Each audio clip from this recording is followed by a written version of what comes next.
So I'm like all excited for the season. My husband's like, oh, we're between let us we can go on the and he's like, oh, no. That's hospitalization.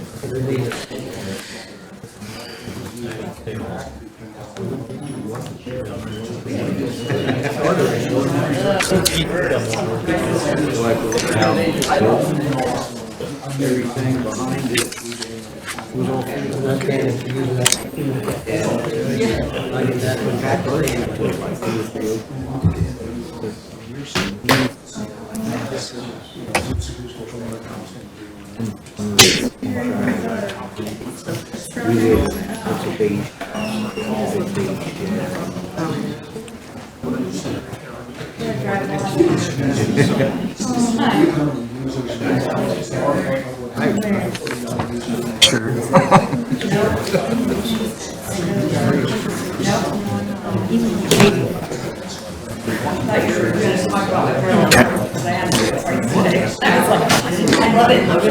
Good afternoon. It is Wednesday, November 27th, 2024. I'm Mayor Chris Martin, calling to order a regular session of the Logansport Board of Public Works and Safety.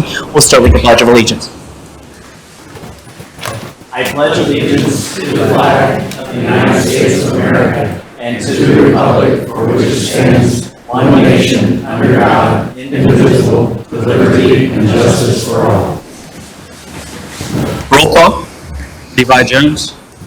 Chris Martin. Here. Jacob Homestead. Start with the approval of minutes for the November 20th, 2024 meeting. Make a motion to approve the minutes. Second. Any further discussion? Call for question. Jacob Homestead. Yes. Chris Martin. Yes. Levi Jones. Yes. Next is the approval of claims for $1,056,615.42. This includes claims for $79,191.08, payroll for 11/7/2024, $280,678.55, payroll 11/21/2024, $279,082.18, longevity for Rick Bear, $7,500, fire pension pay, $68,537.52, police pension pay, $41,312.90, resolution 2024-146, $20,000, payroll claims October, $159,290.23, grant claims $21,755.37, CDBG grant claim $2,925, revolving claim $11,216, TIF Industrial Park claim $15,278.92, TIF Downtown claim $6,503.86, TIF Combined claim $58,393.81, and TIF Discretionary claim for $4,950. I'll make a motion to approve the claims as presented. Second. Any further discussion? Call for question. Chris Martin. Yes. Levi Jones. Yes. Jacob Homestead. Yes. Any public comment? Anyone in the audience who would like to make a comment? Please come to the microphone. State your name and address for us, please. Hello, Hello. Kathy Dunderman, and I live at 4409 Jamestown Drive. Okay. I have my neighbors here behind me. We have a dog issue in our neighborhood that we wanted to bring to the Board of Works.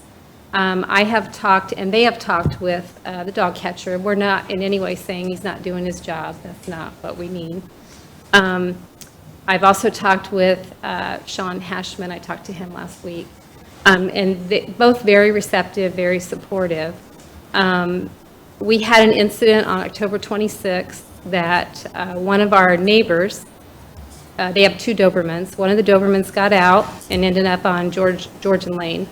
The Doberman knocked our neighbor to the ground and was attacking his little dog. They took the dog to the Purdue vet, brought it home, and 3 days later it died. So, one of our neighbors has lost their pet. We do have a lot of walkers in our neighborhood, a lot of people that are older, a lot of people that are younger. So we have kids out, we have dogs out, we have people all the time out. People are really nervous to walk in our neighborhood because we have a couple of dog owners that are being irresponsible. The owner made the statement to this neighbor that her dog didn't mean to kill their dog, whatever that means. The owner of the dog stated that they were moving some furniture and the dog got out that day. Last Tuesday, both Dobermans got out, and the owner stated that the door got left open and the dogs got out. So it just doesn't seem to us like they're being very responsible, or, if your dog kills another dog, wouldn't you think that you'd make sure it doesn't get out of the house? They have no fence. They may have an invisible fence, I don't know. But if they do, it's not working because the dogs are going through it. It just feels like they haven't taken it very seriously. Our neighbors are scared to walk their dogs, walk with their kids, even walk around the neighborhood. And, now they're carrying pepper spray, a wasp spray, small tasers, clubs with them, and possibly a firearm, I don't know, but people are scared. And our neighborhood is a great neighborhood, and it's great to see people out, but these dogs are terrorizing the neighborhood. There have been other times, this is not just the only 2 times these dogs have been out. They've been out before. So, I don't know how many times, but they have been seen out before. I guess I know Ryan, when I talked to him, he said there's like 4 steps. There's a $50 fine, $100 fine, I think he said $150, and then they get summons to the Board of Works. I guess my question is, considering that somebody lost their pet, should they not be summoned at this point? Is that something that can happen, that we can take it seriously before another dog gets attacked, or, a child gets attacked? I guess that's what we're here to ask, how far can we move the process along, how quickly? I know that those Dobermans are people's pets, I get that, but they also have to be responsible. My dogs don't get out. I keep my dogs on a leash, or they don't just get out the door. So that's what we're looking for, is just some answers. Sure. So, Brian, you've cited them only twice? I don't know, too. 50 and 100? Well, I did a $50 fine when the dog got attacked. And then when this last time happened, I did a $50 fine on the one that wasn't loose before, and I did a $100 fine on the one that was loose to catch got hold of the dog. So those have been issued. So at this point, I think it would be classified as we're ready to bring them into the Board of Works. I would say under my order, let's go ahead and just send them a letter, have them come into the Board of Works and explain why this is happening. In the city ordinance, Mayor, the third fine is $250 for the third, for the third or more under a 12-month period of the second offense. Possible loss of ownership at the discretion of officers and the shelter keepers involved, or with the Board of Works. So they've been fined twice now. So according to the ordinance, on the third one is when we could surrender the, or we could take the dollars from the dog, or have the Board of Works make a decision. Now, are we able to order the taking of the dog, or does that have to be, if the dog gets out and you catch it, you don't give it back? I mean, how does that work? The dog's running loose in the neighborhood, and But, Brian yes. shows up, and the dog's out there, and he captures the dog and takes it to the animal shelter. Yeah. And there's fines and fees and things that the dog owner would have to do. In this situation, when you're talking about a third time offense of $250 or more, right? It's the discretion of officers and shelter keepers involved, or the Board of Works. So the shelter, the people at the shelter can also be involved in this as well, as far as. But I'm saying as far as they don't get out, let's say they don't get out again right now, which is what we all want, but I guess, do we have the ability to do anything to them if they're in their house right now? Well, and that's kind of what I'm asking. I don't think we can. Did the big ordinance modification, and I frankly don't remember that being in there about us taking the dog, the penalties and the sanctions for that. And, excuse me, our ordinances are a civil sanction, a civil penalty, which can involve a taking. But once there has been a dog escaped and has attacked and done damage, that is a crime that the prosecutor's office can prosecute. And they have on occasion when we had, some lady had a German Shepherd, kept getting out, kept breaking through their screen door, and all that same kind of stuff repeatedly, and they prosecuted the lady. And then you also have a right to file a civil suit, which can be as simple as a small claim where you bring in a couple of neighbors to vouch for this dog's history, that this dog has done this numerous times. You pay $150 to file it, or thereabouts, I'm not sure exact amount. But once that's filed and you prevail in court, the judge orders, when you hear court costs, that's the court cost. And then you can get the value of the dog, the medical care and attention that the dog had to get, and all of those kinds. They did pay the vet bill, right? Bless their hearts, okay. Yeah, that was big of them. At a minimum, should Yeah. have done that. I mean, so that's the kind of damages that you can come in and say, here's what our damages were. And then, of course, the emotional distress of seeing your dog attacked and having to fight it off and whatever went through the situation. And that's repeatedly, because one of the problems gets to be who is willing to say, yes, I have seen this dog out repeatedly. Well, it looks like you could find one or two witnesses, I'm assuming here in the crowd today, and that's very helpful to make a case work with the judge. But those are the things. And I would say yes on the civil penalties. I don't know about the sanction. We went through that about a year ago, of modifying our ordinance about taking them to the shelter and going through all that.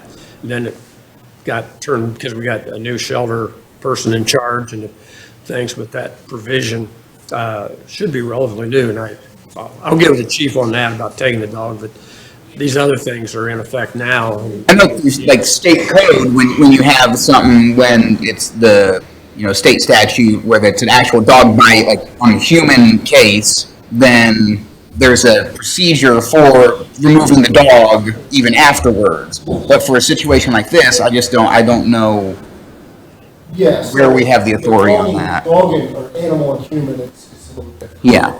Animal and animal is different. Well, there's no state statute. If the dog bites an animal, even in our ordinance, the dog attacks a human, in our ordinance, they can quarantine 14 days. Yeah. We can By state law. take a dog by state law, quarantine the animal for 14 days, out at the shelter, and observe, obviously, the vet checks and those type of things will happen. With like Mr. Lehman was saying, with the other side of it, with an animal, now you're more into that civil suit process where the liability is going to be, I'm going to sue you for my vet bills and those type of things. Now, I understand there's a safety concern in there by the neighbors, right? This dog getting out and when's it going to attack the next person walking down the street and those type of things. It's one thing, we can send a letter to them, Mayor, and have them come to the Board of Works and see if they have a plan of action to make sure the dog is confined to the yard like it states in the city ordinance, why the dog's getting out, those type of things. I know Brian has went out to the homeowner's residence yesterday, the day before. Today's Wednesday, so Tuesday they actually went out there to try to speak to them and nobody answered. So again, he's already went out there to say, hey, what's going on out here? Why is this dog getting out? And he's issued up to the second fine at this point, so. I think given the situation, things that happen, and I mean, you've got enough people in this room to contradict these people as far as the homeowners who are letting their dog out at this point. I think that we send a letter and have them show up to Board of Works in 2 weeks. If they don't show up, then we're ready to fine them at that point, because then they're ignoring the fact that we want to talk to them. And I haven't been to the house, so maybe, do they have a fenced in yard? I know he said something, but I didn't. not fenced. That's, It's not fenced in. No, it's Okay. not. that blows my mind. They have an invisible one, which is. Actually, it's an invisible fence, but from what I've heard and understand, a big dog like that, Yeah. they learn Exactly. pretty quickly that they can charge that fence, get over it, and they get that for a second, hey, they're free to do what they want to do. Exactly, yeah. Well, And- I and- can say I kind of, this, that's. You know. Right, Well, exactly. technically, I mean, the dog did attack a human. I mean, Well, yeah, push him down. it pushed him down. It got up on, he said that the paws were clear up on his shoulder and it pushed him down because he had picked up his dog, pushed him down to get to the dog. So technically, It didn't. But technically, that is. Well, and I don't know I don't know if the statute's specific on, Chief, do you know, is the statute specific on they have to be bit, or can it be them getting knocked over? I just wondering where the wording is on that, because a lot of times they put it in the state code because of, like, rabies and things like that, and so they want to make sure that those things aren't spreading.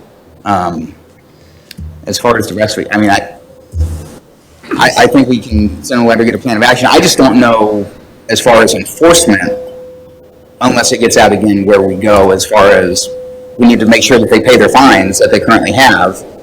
As far as the way the ordinance is set up, I just don't know if it doesn't happen again, where we go from there, I guess. And I hope we don't have to figure that out. I hope it doesn't happen again. If I was a neighbor here today, I would want to hear what this other neighbor has to say. I mean, well, what is your plan of action, you know? So that's ultimately what I would want to do at this point. That's what I'm going to do is let's just have them come in here, give their plan of action, see what they have to say. And then in that 2-week period of time, we've got enough people working on another solution. Okay, Sound good? that's The penalties I'm talking about, a dog running at large doing harm, to a person, obviously, yes. To an animal, I think it is also part of the state criminal code that the prosecutor's office has enforced before. When we had that German Shepherd that, I don't remember, I don't even want to bring up her name, but there was some lady. Hello, Rico. Yeah, that was the dog. Really well. Yeah, I still do. Yeah, and so the prosecutor's office did prosecute, they didn't put them in jail or anything, but just bringing them in does have an impact. Yeah, we want them to know we're serious. Exactly. We're mad and we're serious, and they're terrorizing our neighborhood, you know? Absolutely. Yeah. I'd like to say, we've got, as Kathy has said, a lot of neighbors to walk. And I can think of a couple. We've got an elderly lady that is in her mid-80s, probably 5 foot tall and 80 pounds. I really worry if that dog out and attacked her, it could be fatal. Yes. This is a very scary thing, Yes. and then what happens? You know, do we have to wait until somebody is seriously injured or even fatally attacked? Yeah, we want to avoid that. Something's done? Exactly. Yes. Yeah, so let's, 2 seats down, that's a pretty good marksman, as I recall. You got one.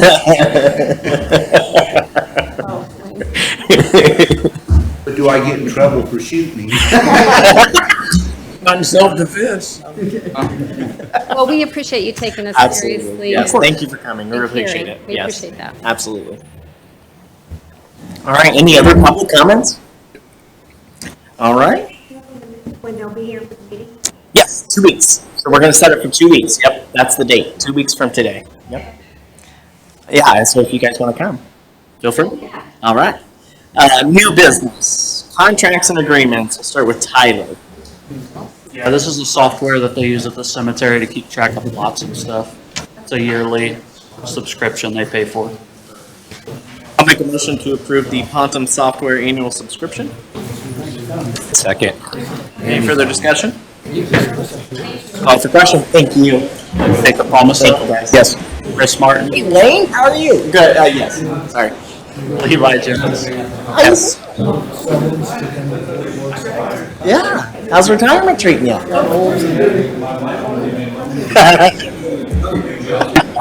Yeah, I love it. Good seeing you. Good seeing you. You too. Wayne Irwin, he was our building commissioner when we first started, so he's retired now. All right, next up, Spring Creek Landscaping Landscape Agreement. Aaron, you are already here. Hi, I'm here, ready. So we are wanting to redo the State Theater Park, Pocket Park. There are some trees that are having issues in some areas that aren't just doing well. So this is a contract, we already got funding through council to do, but it's the contract to move forward with replanting and everything. Very good. They may not get it this year unless it warms up again, but they were hoping that we would have had a December like last year, so maybe it'll come You back. never know. I don't know. You never know. Anyway, we have the funding and then sign the contract, so when they can get out there. Perfect. I'll make a motion to approve the Spring Creek Landscaping Landscape Agreement. Second. Call for question. Chris Martin. Yes. Jacob Palmasa. Yes. Levi Jones. Yes. Thank you. Thank you, Aaron. Next is the Lexipol annual agreement. This is through their budget. This is what they do every year, and this is just for the official procedures that they have throughout the police department. So I'll make a motion to approve the Lexipol annual agreement. Second. Any further discussion? Call for question? Levi Jones, Yes. Chris Martin, Yes. Jacob Palmasol. Yes. Next up is the Cardinal Copier Solutions Maintenance. Jan?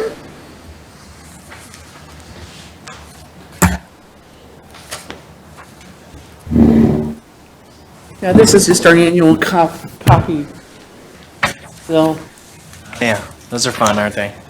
well, it's scared, it was a lot more before. I don't know. Oh, really? It went down? That's good. I don't know how it happened, but it did. We just don't question it. We just Yeah. let it go. Let it happen. I'll make a motion to approve the Cardinal Kelly Copier happened. Solutions Maintenance Agreement. Kelly happened to it. There you go. Call for question.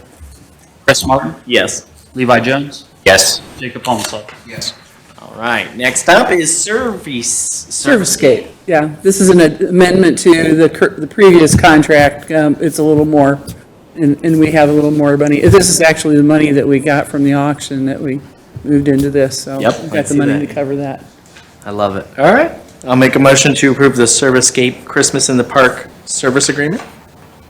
Second. Call for question. Jacob Palmasol, Yes. Chris Martin, Yes. Levi Jones. Yes. Thanks, Jan. Thank you. Thank you, Jan. Great job last night, by the way. Oh, Christmas in the Park looks so beautiful. All right, Street Department, City Street Closure Request, Logan Sport Park's Christmas tree lighting. Tony? Afternoon. Afternoon.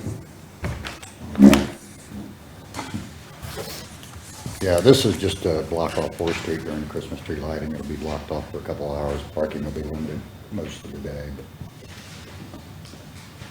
Make a motion to approve the City Street Closure Request for Logan Sport Park's Christmas tree lighting.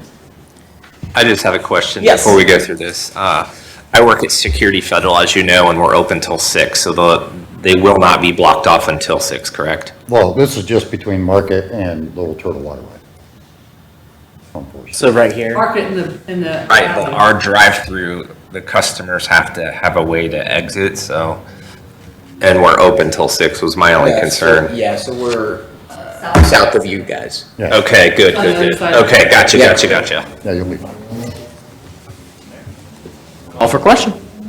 I think do we get it? Who seconded? Did you second? I don't know. Well, if not, I'll second it. Okay. And then we can go. Here we go. All right, Chris Martin, Yes. Levi Jones, Yes. Jacob Palmasol. Yes. All right. Applications for curb street cut, NIPSCO, 314 Cole Street.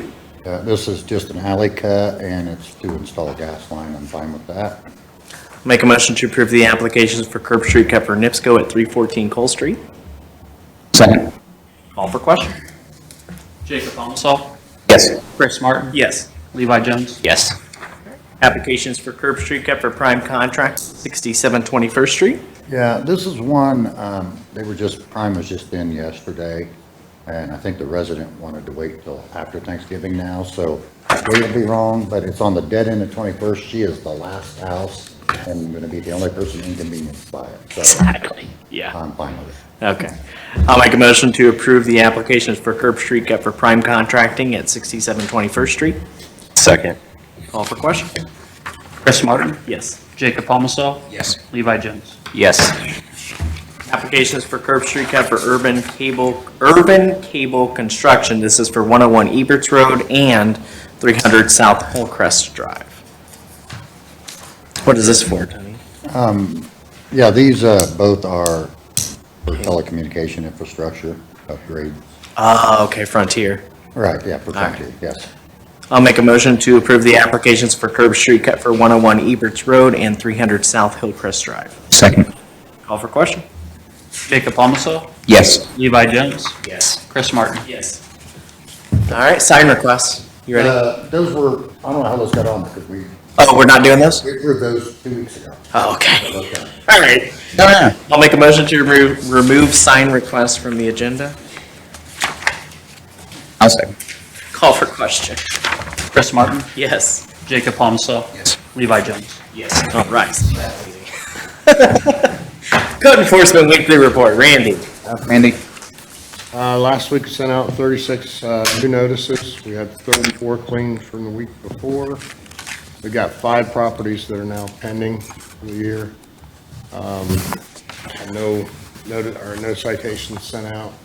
Had 9 more cars, and we had 9 more that were moved from the weeks before. I just want to go through, just because we're ending the year, I just want to go through this because I really think a lot of people don't realize how much the code enforcement officer does through the year. So, for example, trash violations, the notices issued just this year is 783. Of those, 737 were cleared. 5 were pending. On those notices, though, you gotta understand too, there was almost 6 weeks where I was back and forth off work as well, so that's why this is lower. Exactly. Than previous years. Yes, because usually we're about 900 about this time, 900. Yep. Violations, citations issued 91 this year. We only had 8 properties cleaned by the city this year, only 8. That's huge. That is down drastically. So that is awesome. Thank you, Randy, for that. Trash container warnings, we've had 304 this year with no citations issued. So only warnings, so that's good. Notices to appear, we've had 91 notices to appear this year with 43 properties appearing before the Board of Works and 23 properties that were ordered to clean up. We've had 228 vehicles red tagged, none of them ticketed, 214 that were cleared or moved by the owner, and 5 vehicles that were towed. This is the amazing part to me, the weeds and mowing. First notices, 544 were sent this summer. Now keep in mind, you're talking about weeds and grass. So this is only during the warmer months. 544 first notices sent, 407 of those were cleared. So just to give you an idea, he's sending out notices, people are responding. You know, people are actually cleaning up their properties when he tells them to clean them up. 134 first letters sent to the street department, 103 second notices, 56 that were cleared, and 36 that were sent to the street department, and finally 22 properties that were placed on the permanent mowing list. Great job, Randy. And we're not even done. I'll make a motion to approve the Code Enforcement's weekly report. Second. Any further discussion? Call for question. Jacob Palmaso, Yes. Levi Jones, Yes. Chris Martin. Yes. Thank you, Randy. Thanks, Randy. Thanks, Randy. Board member comments. Levi? I don't have anything besides happy Thanksgiving to everyone. Happy Thanksgiving. Looking forward to the parade and all the festivities on Friday. Yes. It's going to be exciting. I am very excited. Yes. So we've got, last night was awesome. We had Christmas in the park. We lit it up, and I'm telling you what, it has got to be the best we've ever seen. It's just amazing. Great work, Jan. It opens tonight. And it opens tonight, so go see it, Spencer Park. And then, so we did that last night. That was amazing. But then it's like a Christmas week in Logansport in this way, because we had the Christmas in the park last night, and then Friday we're going to have the parade. We've got also some information for stuff down at the depot at Iron Horse Park, where we're going to have our first tree lighting. So that'll be huge. So that's exciting. So that'll be Friday. Don't forget, 6 o'clock, right here in downtown Logansport. Hope to see you there. Hopefully, some good weather. Okay? Fingers crossed. Happy Thanksgiving, by the way, everyone. Miscellaneous business and any matters not already considered, including ADA Section 504 compliance or concerns. Okay. I'll make a motion to adjourn. Second. Call for question. Jacob Palmaso, Yes. Chris Martin. Yes. Levi Jones. Yes. We are adjourned. Have a great day.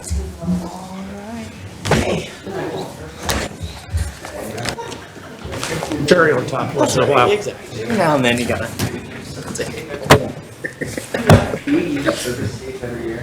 Yeah, worthy of attention.